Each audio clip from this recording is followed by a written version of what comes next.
Yeah, finally. Why do you say finally? Because we have planned this, by the way, not from just this year. When you say finally, we are doing it. It sounds like I'd refuse to come. No. It's just that the time has not aligned. I knew that we would definitely, not just one conversation. Yeah. I knew for a fact that we're going to have many. A big fan, a big supporter of the work. I've seen it from start. I appreciate. I've been there, yeah. I've been seeing it. This is why actually on the podcast. Jagala, we start from you. You give a small introduction just because some people don't know we're friends. So how you want them to know you. That will be from you. Then we look at the journey and how you start, how you get inspired. Then I'll pick the conversation from there. For those that don't know me, my name is Kulabako Musoke Edward. Most people don't know those names. Kamara is a family name. That was my father's name, so that's a family name. I do a couple of things, but mainly I'm into merchandise. Chai Apparel, which is a streetwear brand. I think one of the fastest streetwear brand in Uganda, growing. Yeah, so mainly that's what I do, but I do other things, but that's what I do mainly. And you've done very many other things before. Still, that's it. I agree. So give me an idea of how you get into the whole. This is just merchandising, so I can't call you a fashion designer. I've always thought fashion you're some person like fashion that is broad. There are a lot of things people do under fashion, but me, I prefer saying I'm into merchandise, streetwear, for now. How do you get inspired for streetwear? I started thinking about doing this back in 2012 when I was in Zana. I used to stay in Zana, and I used to be around Young Mulo. That's my homie.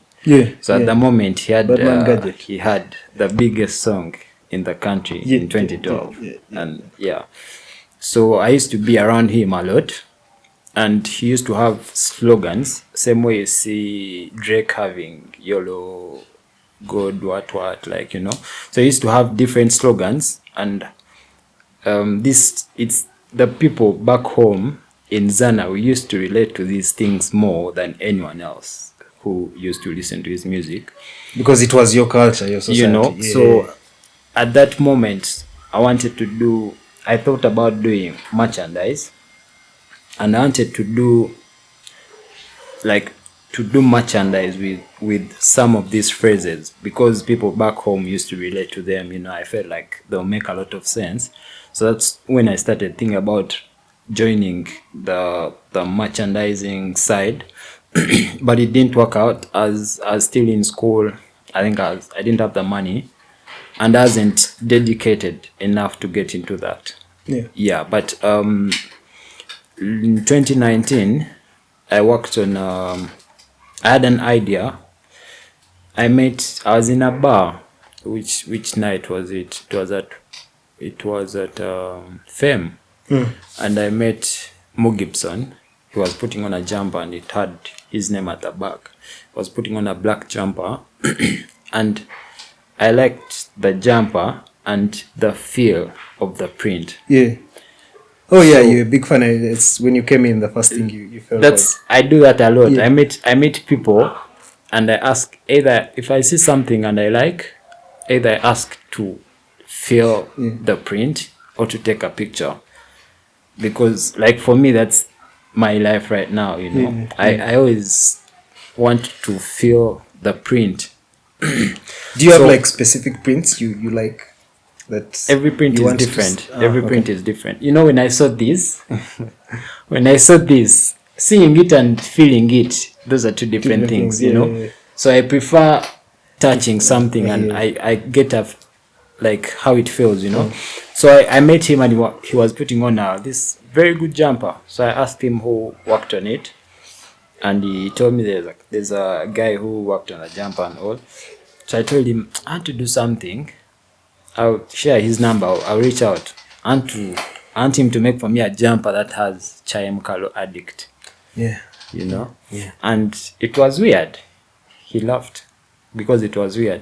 So the next day I hit him up. He shared the number and I texted the person, and I told him the same.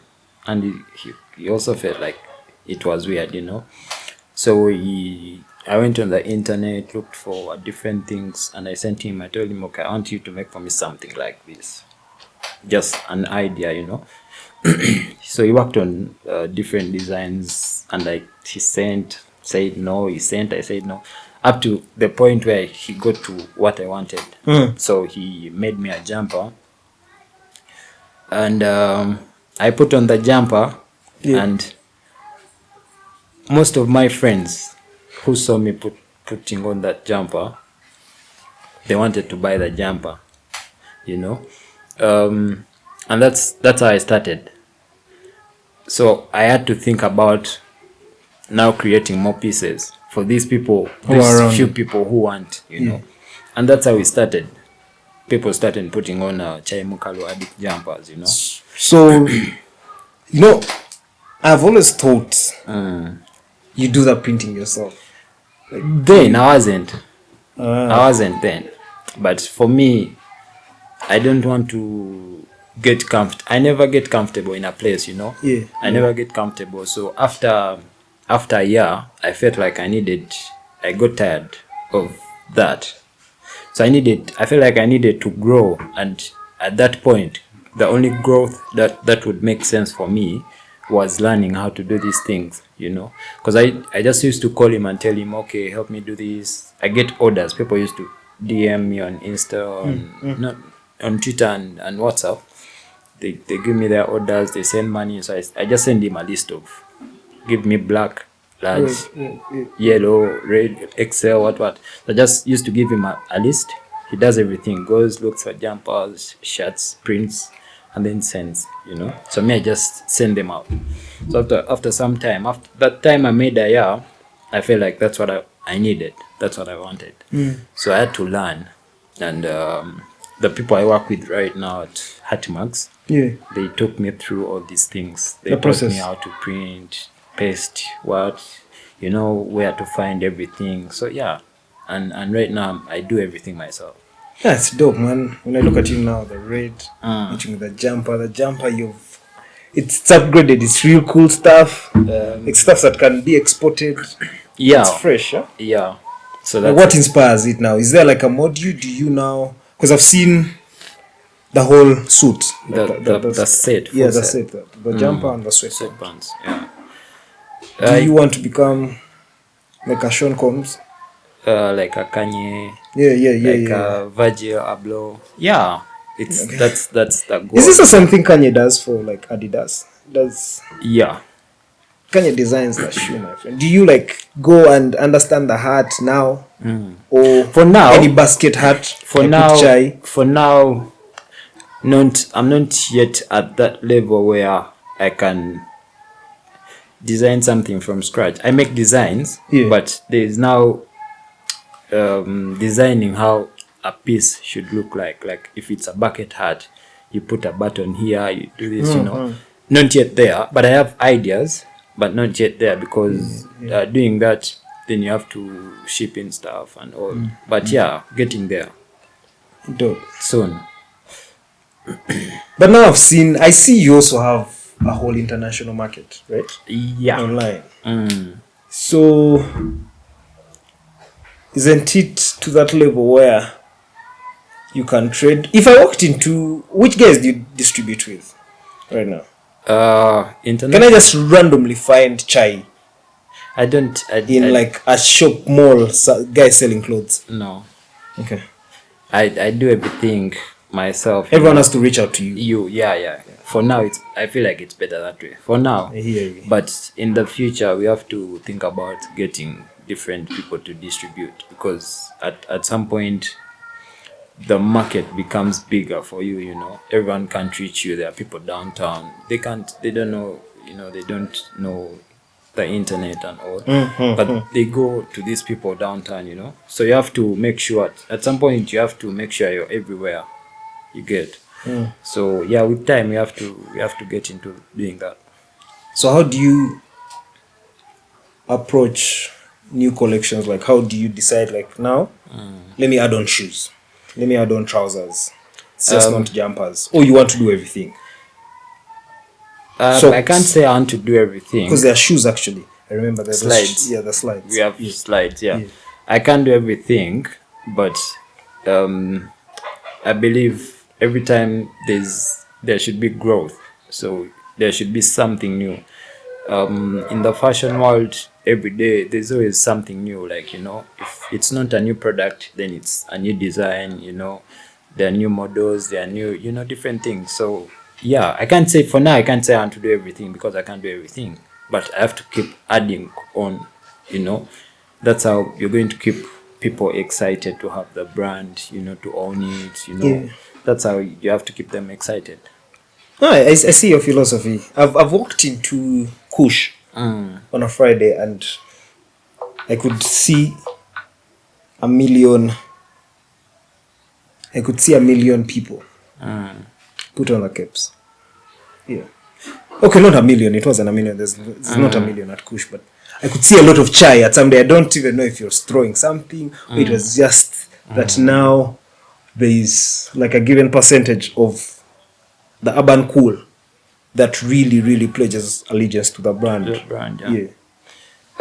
That's also, it's something I can't get used to, you know, meeting people putting on the brand. Yeah. Sometimes I've been at my workplace and I'm just standing outside on the roadside and I just see people passing by on borders putting on different things, you know. But it's something I can't get used to. Like, if I'll never get used to that. The feeling I get when I see just someone putting on that.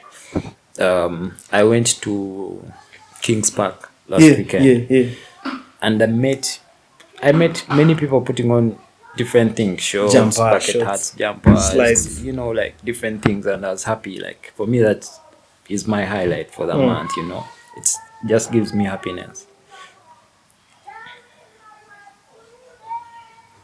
Does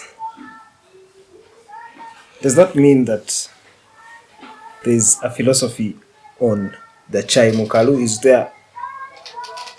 there something we need to know about you and the Chai Mukalu, or are you just a sugar addict? No, I love people. I love Chai Mukalu. Yeah. And how I started thinking about the whole idea of Chai Mukalu Addict. Yeah. It was 2019 January. You know how people say they are broke in Jan? So then I started making tweets. Even before I worked on the jumper, even before I got the idea. I started making tweets of, I was working at Kao back then, around that time. So around in the evening, I knew people were heading home, and I started making tweets of, hey, Chai Mukalu and Gonja, Kasoli, what, you know. And people were engaging with these tweets, you know, and that's how also the idea stuck into my mind, you know. Yeah. But I love chai. It's your thing, eh? Yeah. In a very cold evening like this, unfortunately, we cannot offer you chai in the podcast. But I was going to ask, but anyway. Yeah. So that one is pretty cool, man. You've seen it to life. I've seen blogs about it. I like the brand. It's one brand you've consistently done it. It feels like there's this motivation. You like it. The streetwear. You already said you see yourself as a Kanye. So, do you have like a vision on how you get there? From how you understand the market here? Do you think it can actually really blow up like that? Do you realistically think it? Do you believe it when you wake up? Yeah, it can blow up. I see a couple of brands. I think the biggest streetwear brands in Africa are from SA. But then there's another brand, Daily Paper. I think it's African brand, but it's based in Amsterdam. I think it's the biggest streetwear brand in Africa.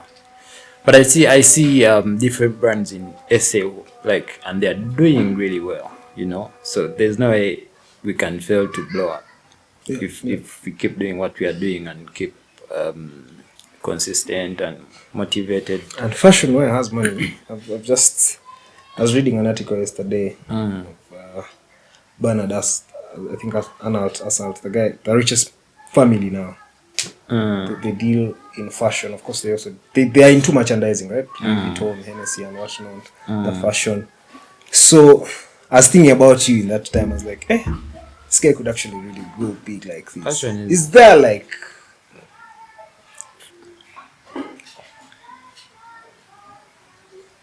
how can I phrase this? Like, do you feel there's some bit of contribution to our culture? Like now to the urban cool, do you feel like there's that if they belong to Chai because it's there, yeah? People are just not doing. I could choose to buy any other bucket hat, right? Yeah. But I feel some type of way when I buy a Chai bucket hat right now because I tweet so much. I've been influenced so much from online. Yeah, from like like I believe this is something like it's how I feel when I want to wear a Nike. Yeah, it's just not any other canvas shoe. I'm looking out for a Nike when I'm buying. So right now, if I'm looking for a bucket hat on a jumper, I want to look out for Chai. That's how I feel. And you've got us to that level. Yeah. Do you feel like you're influencing now the culture itself? I'd say yeah. Yeah. You know, like I see it from when people order for something and they receive it. And like you see them get excited to receive something from the brand, and then you see them refer people, when they receive, and then they make a tweet, oh, I received this, and they post something, so for me it's that feeling people get. Yeah, it's something that's not, I can't take it for granted. It's something that's big. And then your sense of direction, like how you also market this, the artwork. I understand you work with Hatimax. So the paintings, usually you bring out some designs and paintings. That creativity, is this the person you are? I can't say it's the person I am, but I think I keep getting better at this, There's a lot of things we learn as we do what we do, and these are not things we studied in school. I didn't go to school to study streetwear or merchandising. It's just something that I learned along the way, So every day there's something new I learn. Still, even like from the people around me, I learn a lot of things from them. Colors, how to market, how to present yourself, how to present your brand, So something like that. I would come here putting on anything, but I just decided to put on this, So a lot of things we learn as we do what we do. So yeah. Yeah, that's dope, man. That's dope. Let's switch a little bit into now you and the lifestyle. You're a big contributor of the music in Uganda. I don't know how, but I've seen you in music videos from way back. Wow, people don't know. I need you. I need you to first talk me about our industry. Like, let's share some knowledge on that. The music industry. Yeah, let's talk about it. I think I love the direction. I love the direction. Yeah. Everyone is doing what they're doing. The young cats are doing what they're doing. It's a good thing. And then the old cats are also doing what they're doing. They still keep pushing, man. Yeah, they're still here. I think I love the direction. Do you feel like there's competition between the young cats and the old cats? That is one question. Yeah.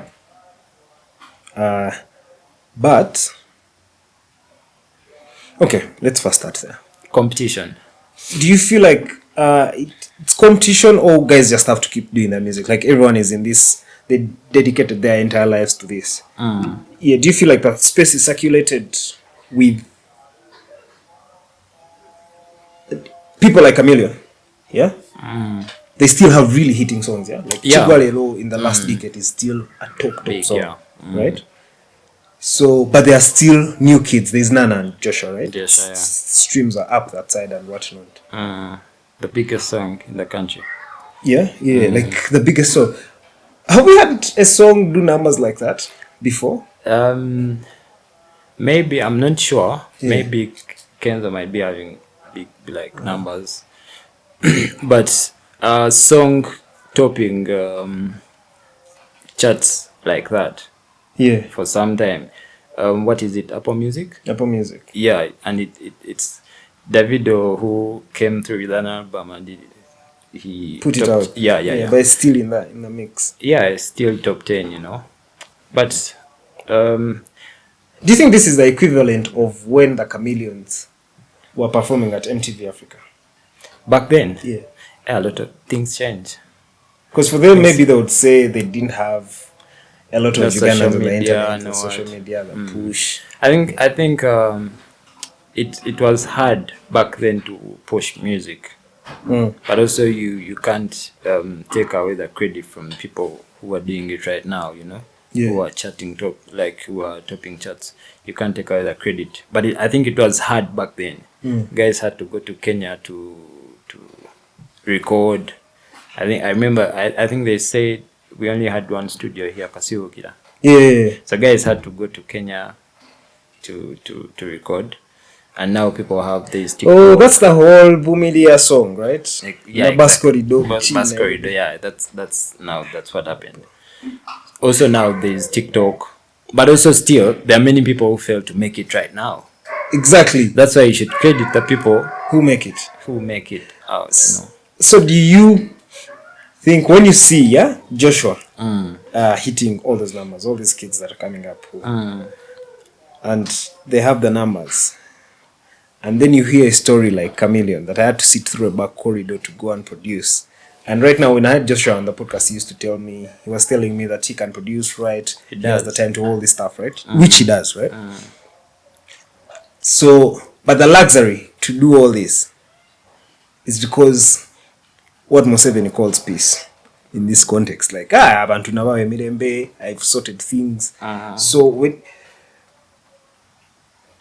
do you feel the new cuts maybe could have done more because they have all these resources? I think so, but I think so, but also like you see how, let me use Joshua, how he has numbers. And I've said it a couple of times, like with different people. I feel like the people around him are not using the numbers. His numbers. Yeah. They can use his numbers. Like you just look at him, how he does his thing, you know. Maybe he has a team, you don't have a team. Yeah. But still, as an artist, you need to grow have a team around you. True. Like maybe friends, you know. True. These are people who are going to help you put in different places. You have new music, they listen, you know. So I feel like they can just look at what he's doing. You can try to replicate what he's doing. There's some things you can replicate, and then there are some things you don't even see. But do you genuinely feel like the type of music Joshua is singing is the type of music that people could vibe to? You see how there's like Afro beats, so every cut that comes through, like there's that type of vibe. Fusion. Yeah, they will do that, and it will stick. Albums are selling, but it's what he sings is like singing like Adele, right? I don't think so. I think he's trying to sing like Beyonce, but the male version of a Beyonce. Oh, okay. I don't think so. I think that's the line. I think you see when like Sean Main. Yeah. I think you can say Sean Main is like Adele or what's another? Beyonce? No, Adele and Beyonce. Yeah. Don't they sing the same thing? The singers, the vocalists. Isn't Joshua a vocalist? Yeah, but I feel like his music is not more on that side. I have listened to the EP. Yeah, and I feel it's the same thing. Like, look at maybe say a Kenneth Mugabe. The music is really, really good. Yeah? Joshua Baraka. The music is really, really good, but it can only appeal to a certain type of group. Yeah? And much as this group is really blessed with all this Apple and the streaming platforms, they cool, they have the internet. There are very many hindrances there. So to really blow up, It's hard. yeah, like it's hard because also I don't want to say it's hard because it has happened. You know, like music. But I want to say that how will, like, do you think it's sustainable? Like when you sing like that, because there's so many people I know that sing like that, but people don't give them the attention because the music here is different. Because there are two things: the music industry and the music business. Yeah. You get. So a lot of things happen. A lot of things happen. Like there are a lot of things that management does, things that people don't get to see, they don't notice, you know. That's why you see you find songs charting like the top 10 songs, let me say, in the US, and you don't know anyone. You get, you don't know any of those guys, and then their music, when you listen to their music, not good music, but because music now is a business, like you get me, there are a lot of things that happen that people don't get to see, you know. Record labels, this and that, you get. Yeah, the distribution platforms. Yeah, so those are things that make people stand out from other people. You know, you just record a song, you put it out, you go for interviews on radios and TVs, and you're done. But people make plans and do different things, playlists, what, you know. And those are things that will make someone stand out. So what is missing here in your perspective is people don't look at pushing music like a product, like how would sell an iPhone probably, like how Samsung decides to sell that. Yeah. Like that. Put the processes, follow. Yeah, that's what I think.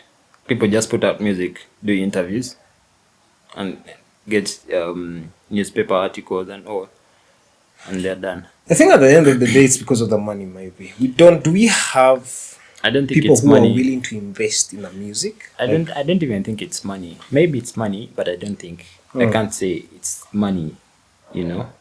There are things that can be done without money, you know. But still, even looking at different people and how they do their thing, how they make their music, how they put their music out there.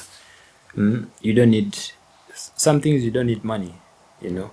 But say you might need money because I think you have to second an audio with a video for you to do what? To blow, because you need TV to play you, right? No, that's. I don't think it's that. I think there are people who blow up and they don't even have videos. Give me an example. Okay. It's hard. Same way you find same way you see, what's her name, Thames. Yeah. How many projects does she have? She doesn't have an album. She just has like 2. Thames has no album. She has no album. Even when she came to UG, she didn't have an album. She didn't. She has like, I think, 2 EPs. Just that, you know. Wow. But with Thames, you could call it luck. I mean, that's no album and you're ready. That's what I'm telling you. That's what I'm telling you. There are things that happen in the music business and you don't get to see them.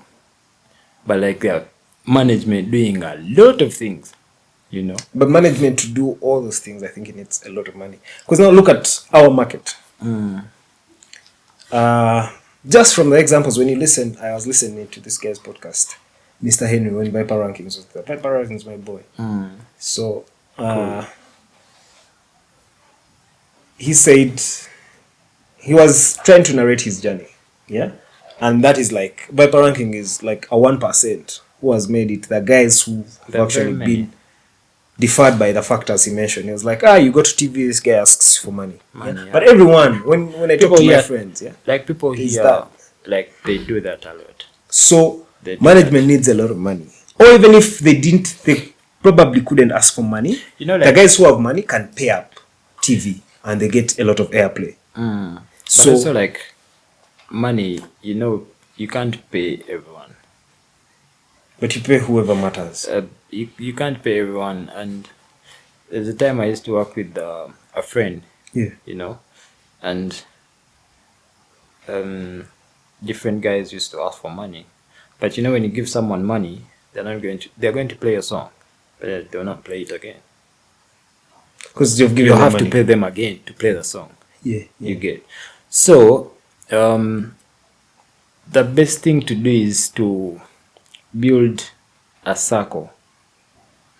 You know, it's same way like you see DJs.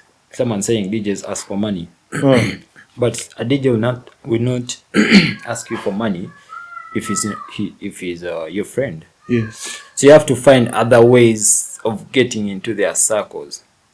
You get getting into their circles. If DJ A is my friend and he plays my song, DJ B will, with time, he'll start playing the song. You know, but if you pay someone and they play a song because you paid them, the same thing will happen like everywhere. You have to pay people to play your music, which is not good for you, for your music and everything. That's what I think. But also, it's funny because you could make it now. Look at your boy, Young Molo. At some point, he had the biggest song. The biggest song in 2020, 2012. Yeah, he grew a fan base like me. Like you have to listen to his music because it was so relatable. And for me in that time, that was 2012. 2012. That's so far. 2012.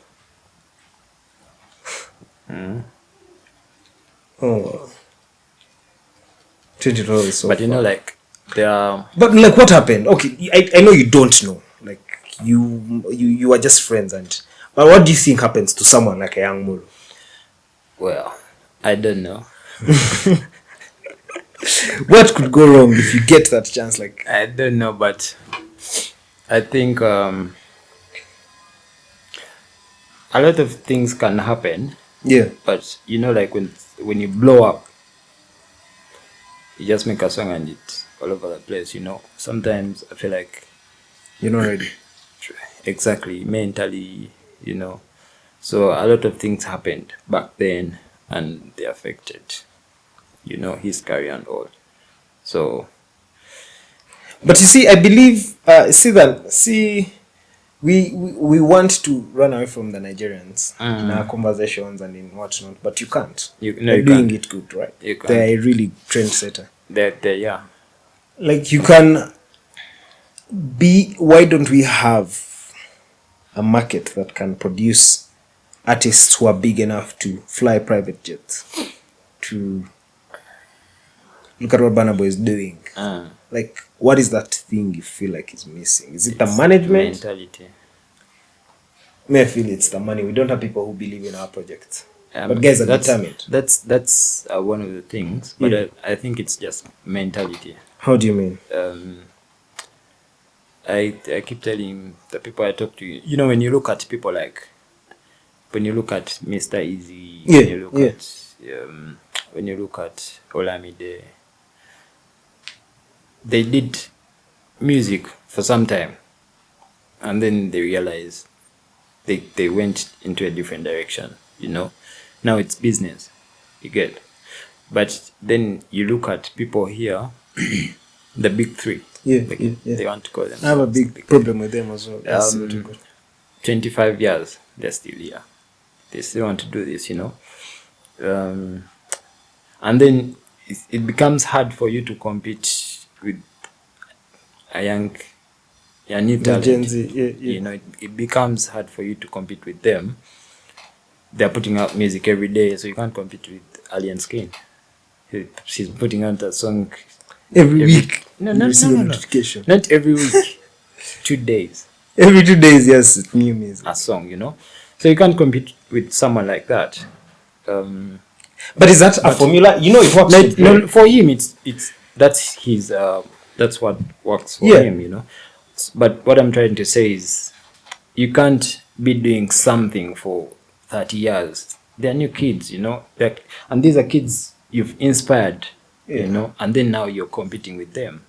You get. Other guys in other countries making record labels, inspiring new kids, you know. Their artists are selling out shows, UK, London, what you get. And for you, Okay. you still want to to perform. I don't want to mention, but it's just people here, like we just look at our market. That's what we focus on, as long as you're big here, you're big here. Not even East Africa, you see Diamond is, he has numbers, he's doing numbers and all. But people here just focus on our market, and it's a small market. How do they penetrate? How do you think? They don't want that. They don't have that in there, It's just that. It's just that. And it's going to be like that for a very long time. Look at the new generation, right? The new sound. When you listen to it, it's really good. Every guy has a way they're doing it, and you feel like they're giving it so much time. Yeah. I don't know though, for like Alien Skin. I don't know if that's like a smart thing to do, but you could have access. He knows he's not going to be here for the next 5 years. So he's doing what he's doing now for like 2 years, and he'll be having his streams, because his music is, I don't think it can be here for 4 years, 5 years. Well, it can fail. The music could fail, but the formula. Drake's music is not legendary music. Yeah, it's corny ass music. He's talking about fucking someone's wife. He's not communicating anything that like I need to outgrow that. Yeah, like that's cool stuff. I'm communicating to people who are in two moments in that moment. Yeah. But I am not communicating to our generation or to inform or to speak on issues. Inspire. Yeah, it's just stage music. Like guys who are in their puberty will listen to this guy and fuck with his music. I feel like that's the direction it takes. It could work for you if you're really, really good, that your freestyles are good, your metaphors are interesting, your style is dope. Now, maybe Alien Skin, if like, let's say the streets, like us guys who actually come from the street, if that is what we want to be defined as, we can find that cool, but for just some time, right? You grow out of it and you go into the corporate world. Exactly. Takes you, but there's that stage of everyone, and so there will be some other new guy in that time. So unless you have really heavy punchlines that people can remember you and you can stay, or you can really be a disser and just keep like at it, like maybe like Eminem or rebrand. Yeah, or rebrand. Yeah. Do you think it's possible? Yeah, everything is possible. Like he rebrands into a real other solid person. Rebranding is broad, but he can rebrand in a way that works for him and works for his fans. Could be something else. Yeah, and there are people who relate to his music. Turn around the music. Yeah, I relate to his music, my guy. Like vibe to his music, So yeah. And the people who. What does music mean to you, first of all? Wow.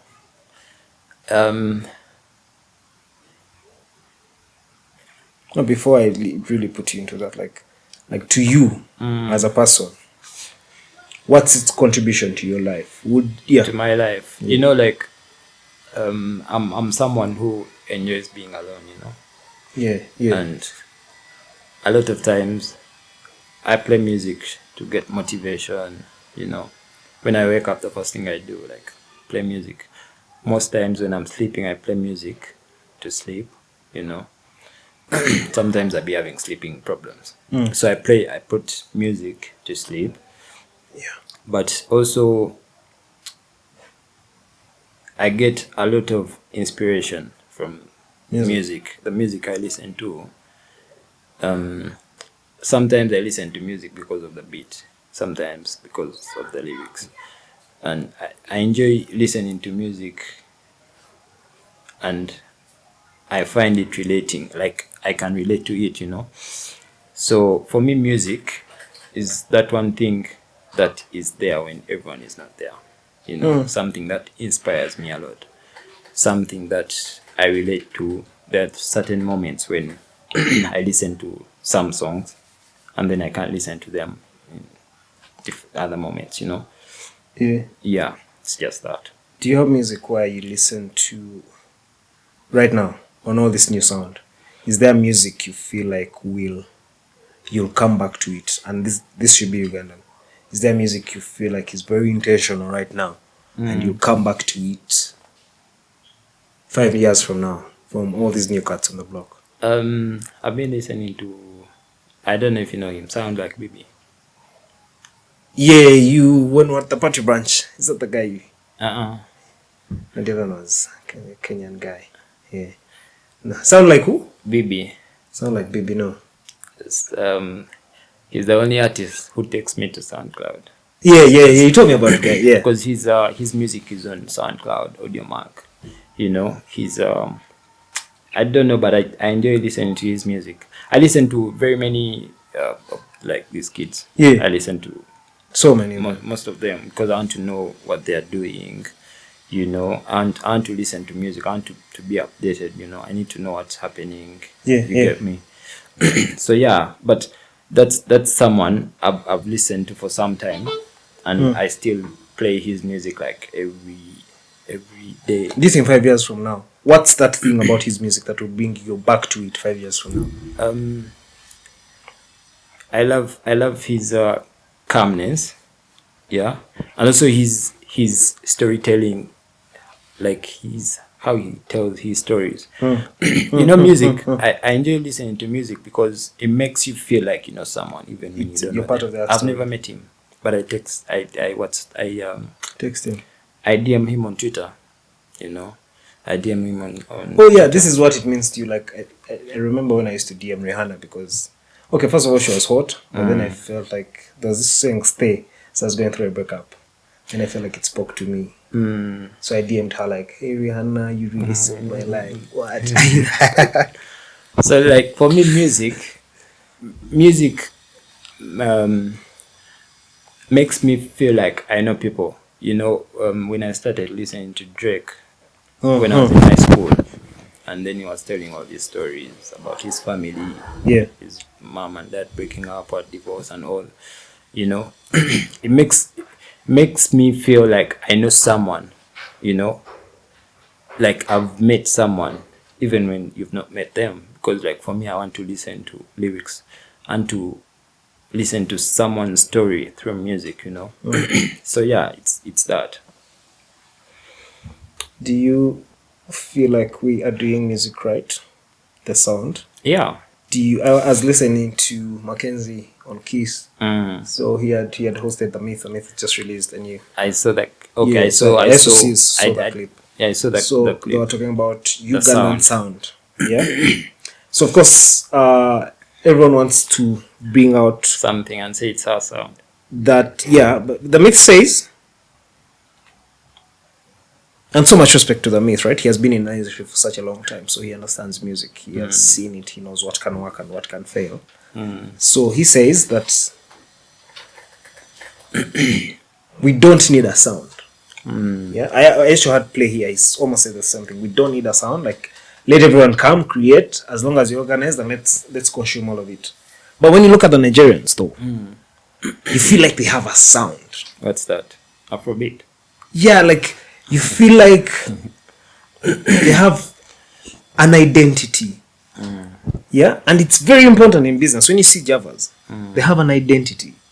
When you see the rider to the restaurant to the food, it gives you that feel of there's something I need to be a part of, right? And I feel like the Nigerians use that to market. But once you get that and it's organized, that comes like a standard. So which other country has a sound?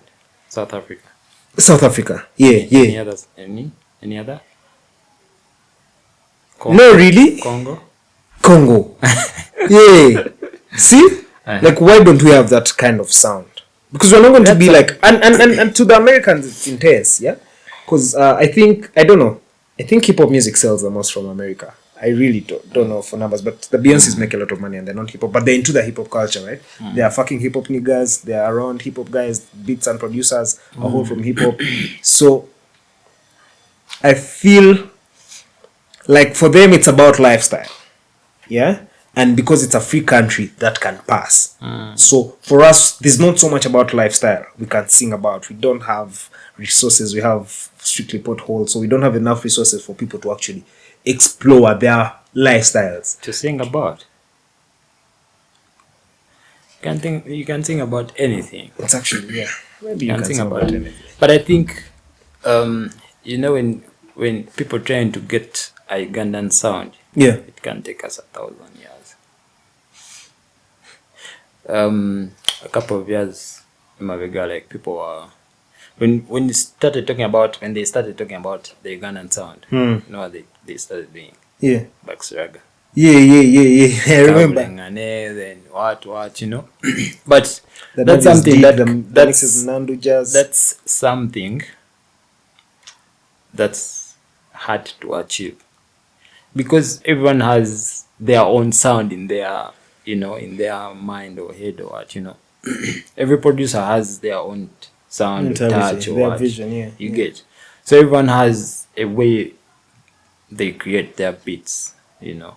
So when you say you want to create a Ugandan sound, we have kids doing hip hop, we have kids doing R&B, we have kids doing what, you know. So it becomes hard. So as long as people are doing good music, it all passes, it all flies. that's Ugandan music. That's Ugandan music. Do you feel like most of our success music has been, first of all, most of the production is not really authentic? You know, when you say Ugandan sound, those are people who used to say, Maurice Kidia, music gwakola siwa wana. Oh, no, yeah. You get. So when you I think people still hold those same sentiments about Up to people now. like Joshua Baraka. Well. Yeah, because when you see how the song was trending, and that is something you can't just ignore it. I feel like you just can't ignore it. When you look at how the song was trending, a few people on my podcast here, oh, I didn't know it was a Ugandan song. Like, I was surprised he's Because- Ugandan. Like, what do you mean? Like, Well. I want to understand what you mean, but then it really, really, like, shouldn't be making sense that way. Yeah, because Uganda knows singing in English, we're an English-speaking country. They've just given time to their production to give you something. Maybe like Kafero would give you. It's just that he gave it to you in Uganda. Do a long storytelling. Yeah, but it's a long, just really properly organized stuff that you're listening to. But then it matters. That question breeds the whole concept of we need, like, people feel like they have to be attached to a sound. If you sing this way, you're a different person. Yeah, they think you're American. Arionga, Navio, for Navio to actually really break through, he had to throw in Luganda into his stuff. Ngalo, Bugumu. Thank you. I think people, somehow it's hard. It becomes hard, I think, for people to relate to your music. Yeah. So that's why I think Navio had to put in some Uganda. But we are really an English-speaking country. When you go to, like, when you go through Kampala, yes, the streets, we had guys who are, but people really speak a lot of English around here. And Yeah. then When you go to a concert, Also- people also pretend to be speaking English. also, all the I time. think the problem is our media. Yeah. Our media has somehow they don't embrace Oh, yeah. that music, you know. Yeah, and media plays a really big you, part. if you play that music, people start relating to the music. You see how you watch MTV Pace or Trace, and then they play a Nigerian song and you don't know the song, and then they play it like 4 times in a day, and in a week they play it I don't know how many times. After some time, there in the night, you it's just be still there, playing. and then You know you it. start singing the song out of the blue, you know. So it's just that. It grows on you. You get. So our media also has to start, like, they have to change that. So, for you, the issue is marketing. At the broad core of it all, you are saying guys here prefer to market everything and not to specialize into marketing Ugandan musicians' music. So they want to just give us everything. You have to balance. Yeah. You have to balance. If you're playing Ugandan music, you have to balance, you know. How many people vibe to a strictly Ugandan set in a nightclub? Well, people sing word for word right now. Like if you go to a bar and I was at Kenji's on Friday. Yeah. And Boogie was playing. When he was playing, he mostly played UG music, you know.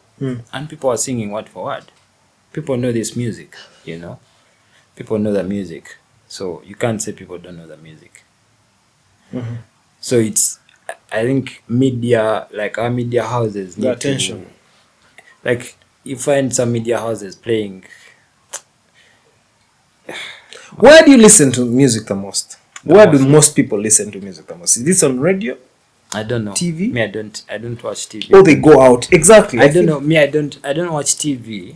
I don't listen to. I rarely listen to radio. But mostly my music and streaming. You know, that's how I find new music. Yeah. That's how I find new music. But also, people, like, I think people listen to radio and TVs, and then when they go to bars. Yeah. So, who has to play the most, in your opinion? Doesn't have to be right. The music. Who has to play the bigger role to push? Everyone, there's nothing like a bigger role, I think, in my opinion. Yeah. Everyone just has to play a role in it. So, who's not playing the role in it? The media. I think the media. I think the media. You know how they say, I saw sometime Lop tweeted something, they were playing Nana on CBS. Yeah. And then, what did he say? He said even urban music. A song doesn't have to be urban.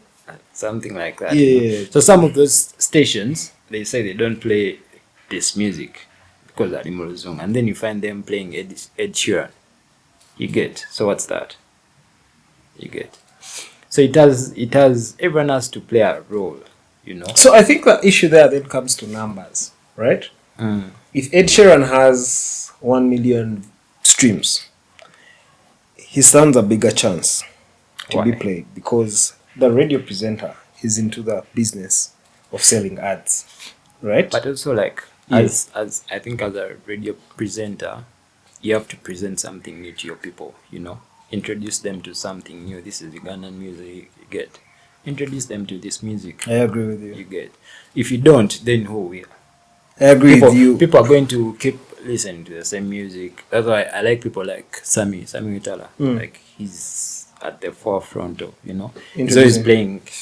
I like Radio music. City. I think for a long time, I remember when Mr. DJ was on. Mr. DJ used to have strictly hours of playing just Ugandan music. Yeah. Just having cuts on Up to now, they still have that. I think the first Saturday on SNMS. Yeah. They strictly Ugandan music. That was, if we had a lot of more people do that. But then we have a lot of local radio stations that actually play What do they play? Ugandan music, don't they? The Simbas, They do. Yeah, I think they play because their audience. They do, but I don't think this might, like, the music, because there's music that can cross. Any song can cross. Yeah. But then some music they play, They feel like That's That is what another I was saying. Ugandan sound? That's what I was saying. They have to Balance. Ugandan music, but also look out for some new cuts and, you know, put them in there. Mix in there. You get, you balance. So yeah, you're still saying Ugandan sound. Yeah, like isn't it something now that because they feel like they should play, but a big percentage of it all is back to the money. Because then media is looking to make money, so they don't benefit From by playing. introducing new music. They benefit don't by have- playing popular music, You don't. which is going to, popular song when you hear Bandana by Asake. You'll pause, you listen to it, yeah, because it has hit so much that it's in your mind. And then after that, So they it put an pulls ad. people to they put an ad. They're into the business of selling ads. They know that in the process, because you hope that they're going to play music But also radio stations have they make hits. Yeah. Same way DJs make hits, you know. Same way TVs make hits. But right now, do you feel like the game is fair when we have TikTok, radio, TV, Twitter, and social media? And Yeah, whatnot? but also artists, these young kids have to look out for ways to blow up, you know, to make it. To go viral. You get. That's why you see most kids now push their TikTok accounts more, because they know that's like the easy way of making it. You get the moment you get your song big on TikTok, different people jumping on the challenge and all, then that's when also these people this side on radio and TV start doing that. That's why you've been seeing DJs in bars playing these weird songs that are big on TikTok. You get. Because they need to listen. They need to vibe with the people and relate to them where they are. Yeah. Do you feel like it's sustainable enough to wait it out for a musician here to treat it like that? Be patient, because what that means is they have to be consistent. They have to do what Alien Skin is doing, but I don't know if you don't have to do what he's doing. You have to have a lot of work or publish a lot of stuff, so you keep in our eyes. No, there are very many people who put out songs every week, but we don't know them. Sometimes it's luck. A big part of the time, I think it's luck. Yeah, sometimes it's luck, but also now how you go about that, how you keep what you've gotten, is something that will set you apart from other people. Yeah. You get, if you want to be here in 10, 20 years, then you have to plan for that. If you get into a place by accident, then you have to sit and plan how to keep that place. But if you still continue going with the wave and vibing and, then the next few days you're not going to be there. Don't you think we need other record labels? In Uganda? There's just not Songs Avenue because they can't bite so much. They can only bite what they can chew. But look at the organization, because they've consistently given us Unwaji, Vinka, the Botons, the Farani, Elijah, Chitaka now. Irene, Zawi's killing it. Yeah, Irene. Then there's what's his name? Skin. Forgotten the name. Then Zuranda. There's Zuranda. Yeah. Then there's another guy who's a writer. It's called Skin something. So yeah, those people. Yeah. And my conversations with people like the Myth. One day, I don't know if he wants me to say this on the podcast, but sorry for him. Me have a big mouth. I talk too much. So he was telling me the best time he enjoyed himself as a Ugandan musician was when he was being managed by Kinetic, because it saves you the burden. Like that's what record labels do. A record label plans everything for you. You just wake up and they tell you, today you're going to go to the studio at 10. After studio, go to the salon at this time. Then you pass by the radio station. Then you go to the bar. Then you go home. You wake up and everything is, That's why you find it hard for artists who leave record labels. They struggle a lot because they're not used to. They don't know how things are done. You feel like you're big and you feel like you can do everything yourself. But the moment you leave a record label, then you have to make your own chain. You're putting out a song. About it gets to the final all guy. These different people, promoters, radio stations, TV stations, you get. And that's why most people struggle. It's something that's hard to see, but that's what happens. So do you feel like labels have more value than individual push?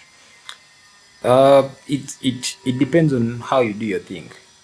It's both of them are good things. You get. Yeah, there's someone who'll tell you they want to do their own thing. He'll have his graviton to his one-man army. He'll have his. Yeah, but how does the guy do it? That's what happens. That's a top guy. That's what happens when you grow up from the ghetto. From so little, yeah. From the ghetto, one-man army. You can do everything yourself. That's why you see Alien Skin is all over the place. They're built like that. You get. So there are people who prefer being like that. He has his 2-3 friends. Okay. Or you find all these DJs like him for either his personality, or they know him, they've grown up with him, so they'll play his music. And like Alien Skin, who doesn't want to have Alien Skin on an interview, So people want to have them, one, because they have a following. Yeah. They have a following, and it's more like a culture, People are always there. When you watch Alien Skin, he has like 10 people who are always recording him. His life is documented, So people will always want to have him on interviews, play his music, because they know he has people waiting to watch him, people waiting to listen to his music. And then there are people who are not built like that. Just want to wake up and go to studio, record. Doesn't want to know how music is distributed, how this works. So it becomes a problem when they leave. They wake up one day and they feel like, okay, now I'm big. I can stand on my own. I can just do it. So the moment they leave, everything changes. The scope of international music, though. What music interests you the most internationally? I listen. It depends on the mood. Sometimes, are you like a hip hop fan? Yeah. Do you think 50 Cent would kill Lil Wayne in the verses? You're back at that. Wow. Because of the album. Yeah, because of the album. The Get Rich album. Which is a really dope album. It's a very good album. But I think... So, but Lil Wayne is like an Alien Skin. He has so much content. Yeah, but not just content. Yeah, of course. He's a unique character. Yeah? He's a standard. Things, his metaphors are up there. His style is dope. Yeah. His swag is dope. But also, 50 Cent has a history, right? The 50 Cent, when you listen to his mixtapes, you see a story. Even though, me personally, this is why I don't so much rate people like Tupac. However, I appreciate they're great. I don't take the greatness from them. But their music is just that. It's listening to self-care. I'd rather listen to Jordan B. Peterson than to listen to their music. Like, it's not going to be fun for me, because that's not how I live, right? I live in a world where I am attracted to bums for women. I like hot girls. I watch porn. I like sex scenes in movies. So I want my music to just not to be one direction. Yeah, I want it to be very inclusive. Reflection of very yes, and only one person gives. Okay, not only one. Even the guys, New Cats give me that feel. When I want to relate to like street stuff, I like Lupe Fiasco. I like how he tells his stories. So 50 Cent, respectfully, I know he's a dope businessman. I like him for that. He's an actor. He's a strong guy. Also, he's a guy who was shot 9 times. So you can't take that away from him, that he didn't die. He has some sense of purpose for living. But it's always like that. And it also reflects down here to like the big 3. Yeah, we want to give credit to these people just because they started something. But we don't then fail to understand, like, look at this guy's craft. Something they don't want to let go of. Yeah, they want to cringe onto it like they some 70 stuff. Like that. like that. Like, but in a versus where there's like 20 songs, I not because I'm just a fan, I believe Wayne will still win because he's a really good rapper. They're good. Yeah. So you share the same sentiment. Yeah, I'm a Wayne fan. True. So, but which other music now? I listen to a lot of music. Depends on the mood. But I'm a big fan of Drake. I'm a big fan of J. Cole. Yeah, I like J. Cole. I'm a big fan of Rage 32. He's a UK rapper. Yeah. I'm a big fan of Popcorn. Yeah. I like Popcorn. Yeah, but I listen to a lot of music depending on the mood. Sometimes I listen to music and I don't even know. I think this is why I also kind of like dancehall music. It's about moments, right? Like, even though I just want to listen to it in the bar. So then the thing about Ugandan music, the other thing, look at greats like the late Mose, rest in peace. So he really had good music, but his music was so much around love. King Saha, like they circulate, like there's a love issue around, like people just want to be loved. I think that type of music is not like rap music. Yeah. You know why I love rap music? Is someone can express themselves. But yeah. they get away with everything. Yeah. Sometimes I listen to music and I ask myself, how do rappers say all these things and get away with them? You know, you're talking about women and all these other things. What you know, slept with a woman and I didn't call her the next day. Like all those things. So I feel like these two genres are different. You can't express yourself True. I see the that. way Yeah. a you rapper don't. can. Rappers say a lot Yeah. of things. They have Those a lot guys to have say. to melody, the thing. You can't Their really express voices, yourself. they Yeah. want to sing for women, they sing for their mother, appreciate them, appreciate women, I think that's why. Do you go back to back in the day music and listen to, let's say, Biggie's music, the mixtapes? He was about to try and understand, because most of that music is also trying to make sense of American racism, right? Like how hard they're making it out. So, but when you look at the grand scheme of it all, you feel like it's a trade-off. Yeah? Because when you look at the music that sells the most in like Apple 100, it's music around gun violence. You're going to find the Migos. The music that will sell the most is around the things that are happening. So it's a bit political. Like it's designed like, you know what? People need to listen to this stuff for it to make it through. But also that's what they're going through. So it's easier for them to rap about that. Yeah, but I listened to Rick Ross sometime. What's the name of the song? I forget it. But he says, actually, it's Idols versus Rivals. So in this song, he says he grew up admiring these people just to find out that the watches they actually sing about are fake. Yeah, they don't have the money they really talk about. And he confesses in a lot of his music that he has made his money away from the music. Fake it till you make he's already rich without this. Yeah, there's that mentality. But now when you look at that, it becomes more of a marketing strategy of an actual lifestyle. Yeah, like a guy is trying to assure you so much of. Now look, like Nick Mill. There's being on the street because you want. Yeah. And being on the street because you have no option. No other option, yeah. Yeah. Those two things are very different. You can relate. Even Navio is singing about being a refugee from top lifestyle. You can decide to want to relate. Yeah. But it's not the actual thing. You've not lived the actual suffer of it all. So I feel like there's that, and music does it a lot with the rap music. Like guys want to sell a hard picture. No, this is why somehow then I have to forcefully respect someone like 50 Cent because he was short. So he has a right to tell you, man, tell you the story. Me, I'm alive because I have to be alive. There were all these factors and I still didn't die. So there's that. But then there's so much lying that it's so far away from their reality. Fine, there's so much going on in America, the blackism and what, but it looks like it has to continue like that. The guys rapping have to sing about it. It works for them. It works for, that's it. It works for them. That business just rotates around there. Like it just works for them. So then for people like that, then when it comes to music here, for us, guys are trying to sing about their lifestyles. Of a few wannabes. Our rappers also sing about, they rap about things they don't own. So it happens also.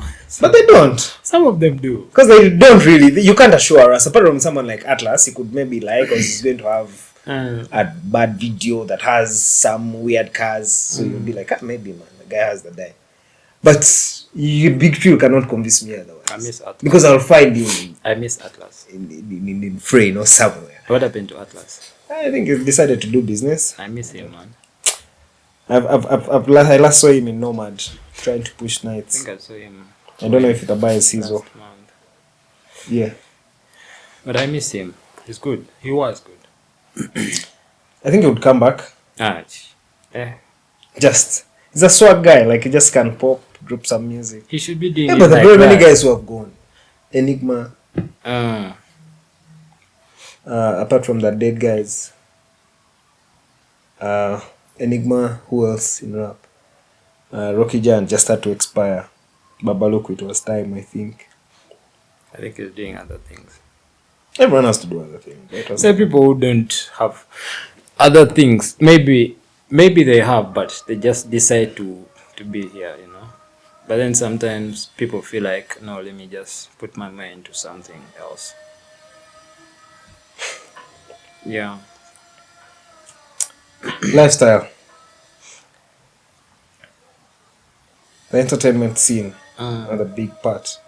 We still have guys that would rather invest more into bringing Nigerians down here because Nigerians would make them more money than Ugandans. What do you think about that? And this is what I was telling you about the investment. We don't have people believing in investments for people here. It's such a big struggle for a guy here to pull up a concert. For something like that to happen, Yeah. the same thing I was telling you about media and all. But for something like that to happen, everyone has to play a part. Yeah. From the producer, from the artist to the producer, the music they make, they put out. Then the artist has to make sure the song is mixed and mastered well, Then to how they promote their music, to media. Yeah. You get to media, and then to promoters, to then Bibulu guys, To the the government also. I feel like the government has a big role to play, because I hear guys in West Africa, I think Nigeria, they have a role. The music they play on media, they have to play more their music than. Oh yeah. So it's the institutions that play. You get it. It has to start from there. There should be something, a starting point. You can't play everything you listen to. You have to prioritize some things. You get. You have to force it down people. That's how we have to start pushing our music. And then I think also people in the diaspora has a role to play in everything, our culture, the music and everything, fashion and everything. When you see Nigerians, they support themselves a lot. You get. When a Nigerian comes here and sees something that works for them, when they go back, they will come with 4 other guys. But a Ugandan, when they go somewhere and they see something that works for them, it doesn't. They can't take anyone, So chameleon our mentality is just like that. Our mentality. So I feel like people in the diaspora have to help us also to get into those spaces. True, because I remember Chameleon saying that why he doesn't really vouch for collabos is because everyone else feels like it's his song. No, not even just that. To get into different markets, yeah. He doesn't push for guys in Nigeria. Pushing Nigerian cuts. Feels like first they'll leave the whole burden too. That's it. To them, that's what he said. The guy will leave. That's how it is. That's how it is. Same way you see someone will bring, let me say, Busy Signal here, Beanie Man or Conscience. They record a song with you. So you put out the song. They go back the other side. They have 3 more new songs. You get. So this is your song. You have to do everything, push it and all. Yeah. And why don't you think those guys see the value to actually get into our market? I don't think they're already in our market. What else? Without your help, right? Yeah. They're already in our market. But also I don't think they feel like we get more from them than what they can get from you when they give you a collabo. You get. I see that. You get more from them than, because they're already in our market. When they come here, they keep receiving clips of DJs playing music in Uganda. So they feel like, music is moving, So you book them, they come here for a show, what else? So it's I think it's that. I see. Away from the music, what do you think about UOT, man? Twitter, you've been there for a long time. Oh, wow. What do I think about it? What do you think about that space? What have you made sense of all the time you've been there? The support I've gotten from Twitter. I think 70% of my clients have come from Twitter. I agree. Yeah. And for me, I've learned to use that. There are things I would want to say, but I can't say them.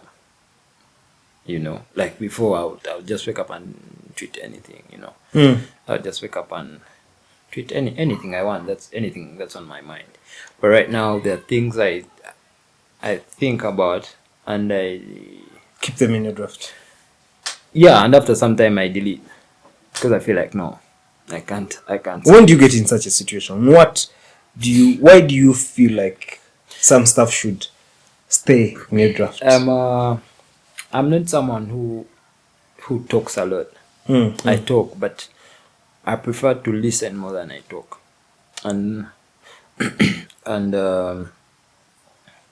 sometimes I have tweets to make or things I want to put on my status, and I feel like no, I'm putting out a lot of information.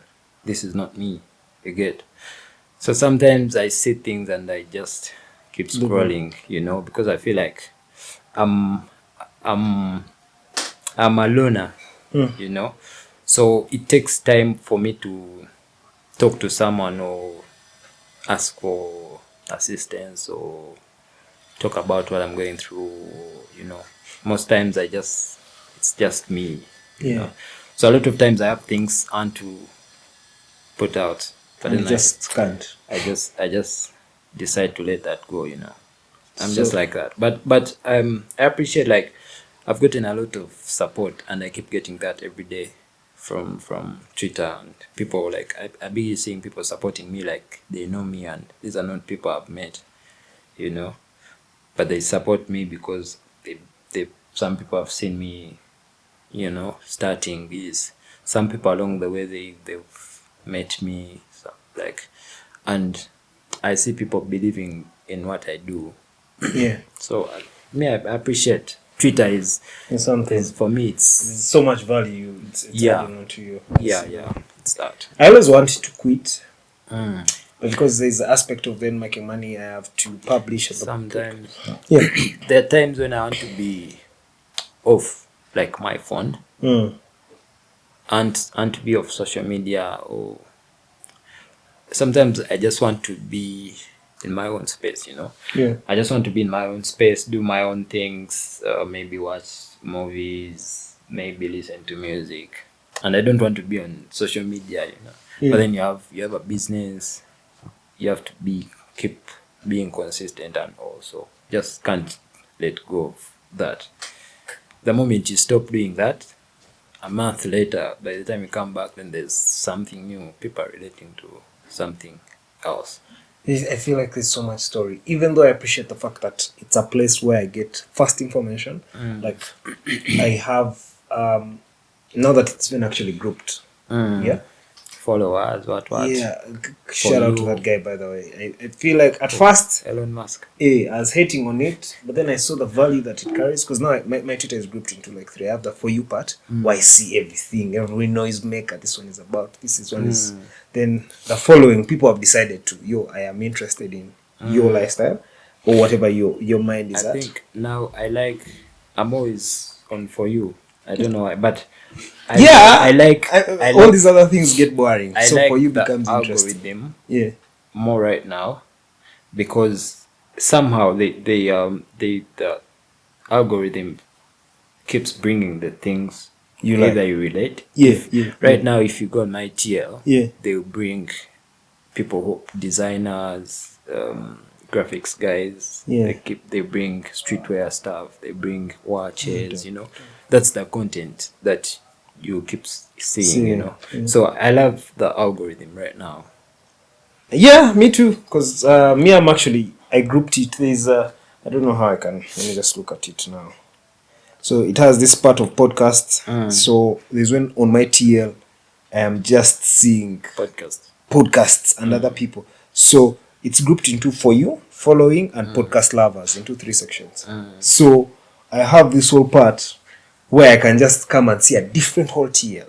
And I can just vibe with that. I'm like, this guy's released an episode, I have an episode coming out, I'm like just about that life. Then following, I find everyone I really wanted to relate to. Then For You, then I see everything. Anything. Yeah, like anything, but still around the things I would want to see. To see. Yeah. So I feel like it's beautiful in that way. Have you built, since you're a loner, so you spend so much time on the screen than with people. Yeah. Have you built genuine friendships from the internet? Yeah. Yeah. And you feel like no, this is family? Yeah, I have people I call my friends. Yeah. I have And you've people- strictly built them from the internet. It's not like you are with them in school and Yeah. maybe relate. Yeah. I have people I've met. Yeah. And yeah, I call them my friends. And they call me that too. Would you find love online? Yeah. Have you found love online? Or do you feel like it's a lie, it's a sell of like No, it has to be more than people- just finding online? I think there are different ways people fall in love. You know, some people some people have to first meet someone to feel like they like them or there's an attachment. Sometimes you can talk to someone and you get that. Yeah. You get. So yeah, my person, we started talking on the internet. So that's how it started.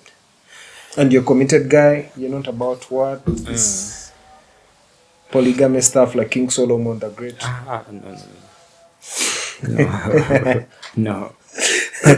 I see. You're always just saying that because you're in the camera. No, it's They not could that. cane you. You know, men these days are caned. By By women. their women. Wow. Yes, women. They're empowered. Enough. Women empowerment. not But yeah, it's different for everyone. It's different for everyone. I also There are some think people who I say found my greatest love online. It's just that it didn't work out. it didn't work out. So There are some people who say I can't find love in a bar, you know. And then there are some people who find love in a bar. Like different things work for different people, you know. Yeah. Everyone has something that works for them. Yeah. So some people there are some people who say no, I can't trust someone I meet in a bar. You know. It's just that. And then some people don't even mind that. what do you feel about our bar lifestyle? Do you feel like we are depressed people who are just masking our way into all these nights? There's something happening every day.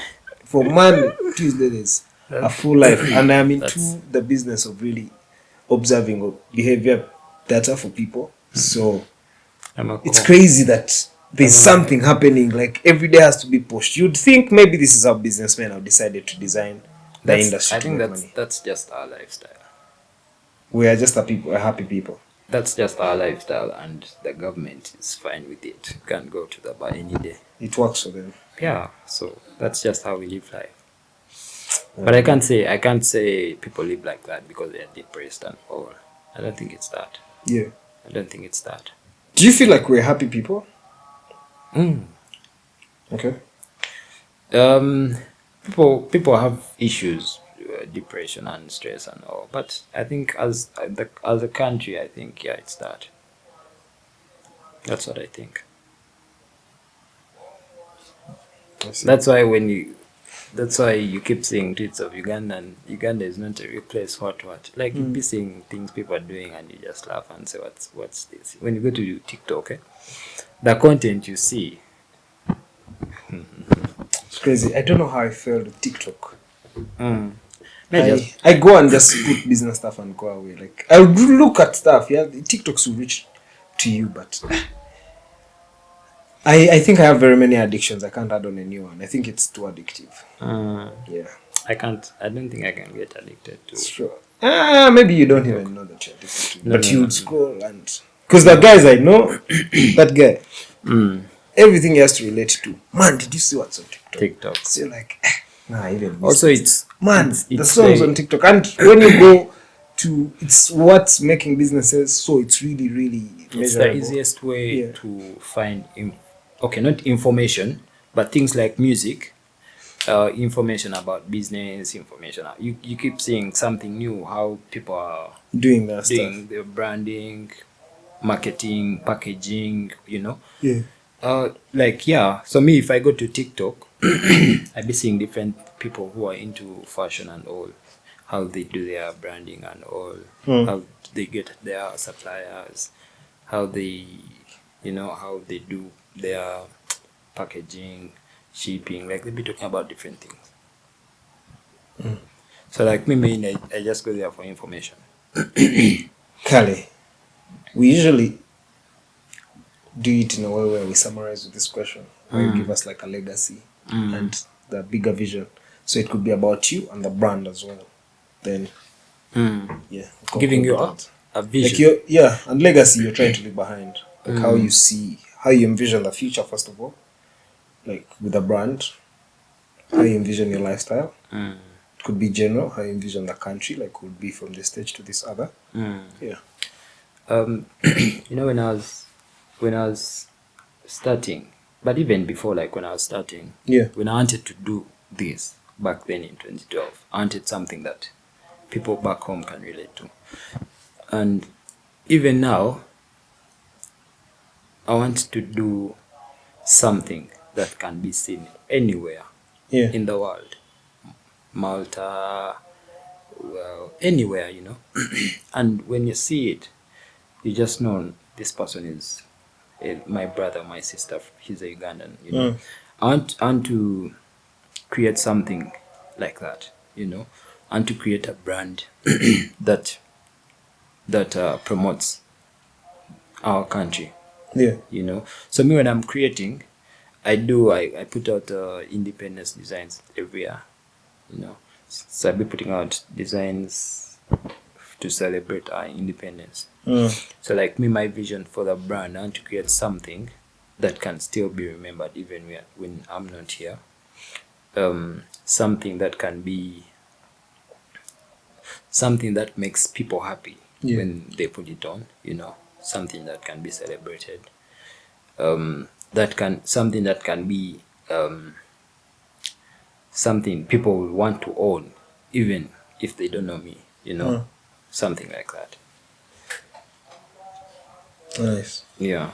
And so you're doing it for us, basically. Yeah, you know, for Ugandans anywhere.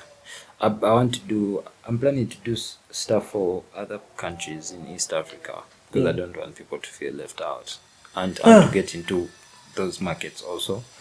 So this year, that's something I want to do. You're doing amazing, bro. Thank you. I appreciate you coming to the podcast also. Thank you for having me.